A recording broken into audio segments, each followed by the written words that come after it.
नमस्कार दोस्तों, आप सभी का स्वागत है हमारे चैनल पर। आज हम आपको सुनाने जा रहे हैं रामनवमी की पावन और प्रेरणादायक कहानी, एक ऐसी कथा जो हमें धर्म, त्याग और आदर्श जीवन का सच्चा मार्ग दिखाती है। तो चलिए शुरुआत करते हैं। बहुत समय पहले की बात है। भारत की पवित्र नगरी में एक महान और न्यायप्रिय राजा राज्य करते थे। उनके पास धन, दौलत, शक्ति और सम्मान सब कुछ था, लेकिन एक चीज की कमी थी, संतान। इस कारण राजा दशरथ हमेशा चिंतित और दुखी रहते थे। उन्होंने कई उपाय किए, लेकिन कोई फल नहीं मिला। तब उन्होंने अपने गुरु से सलाह ली। गुरु वशिष्ठ ने उन्हें पुत्र प्राप्ति के लिए एक विशेष यज्ञ करने को कहा, पुत्र का मेष्टि यज्ञ। इस यज्ञ को संपन्न कराने के लिए महान ऋषि को बुलाया गया। यज्ञ पूरा होने पर अग्निदेव प्रकट हुए और उन्होंने राजा दशरथ को एक दिव्य खीर दी। राजा ने उस खीर को अपनी तीनों रानियों और में बांट दिया। कुछ समय बाद 4 दिव्य पुत्रों का जन्म हुआ।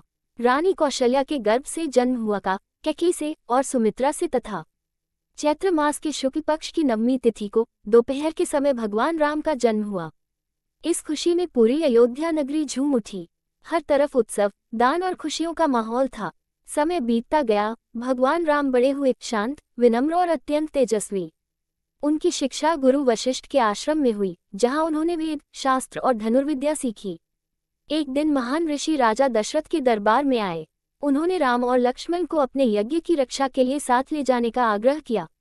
राम और लक्ष्मण उनके साथ चले गए। रास्ते में उन्होंने भयानक राक्षसी का वध किया और अनेक राक्षसों को परास्त किया। इसके बाद वे पहुंचे जहां राजा अपनी पुत्री का स्वयंवर कर रहे थे। स्वयंवर की शर्त थी, जो भी को उठाकर प्रत्यंचा चढ़ाएगा वही सीता से विवाह करेगा। कई राजाओं ने कोशिश की, लेकिन कोई सफल नहीं हुआ। जब राम आगे बढ़े, उन्होंने सहजता से धनुष उठाया और जैसे ही प्रत्यंचा चढ़ाने लगे, धनुष टूट गया। इस प्रकार राम और सीता का विवाह संपन्न हुआ। अयोध्या लौटने के बाद राजा दशरथ ने राम को राजा बनाने का निर्णय लिया, लेकिन तभी कैकेयी ने अपने 2 वरदान मांग लिए, राम को 14 साल का वनवास और भरत को राजा बनाना। राजा दशरथ दुखी थे, लेकिन वचन निभाना उनका धर्म था। राम ने बिना विरोध के वनवास स्वीकार कर लिया। उनके साथ सीता और लक्ष्मण भी वन चले गए। वन में रहते हुए लंका के राजा ने छल से सीता का हरण कर लिया।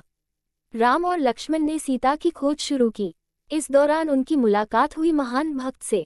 हनुमान ने लंका जाकर सीता का पता लगाया और राम को सूचना दी।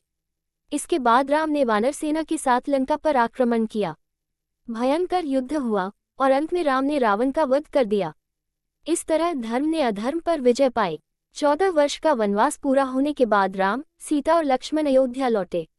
वहां उनका भव्य स्वागत हुआ और राम का राज्याभिषेक हुआ। उनका शासन राम राज्य के नाम से प्रसिद्ध हुआ, जहां हर कोई सुखी और सुरक्षित था। दोस्तों, रामनवमी केवल एक त्योहार नहीं है, ये हमें सिखाता है सत्य का साथ देना, माता पिता का सम्मान करना और हर परिस्थिति में धर्म का पालन करना। अगर आपको ये कहानी पसंद आए हो तो वीडियो को लाइक करें, शेयर करें और चैनल को सब्सक्राइब करना न भूलें। जय श्री राम।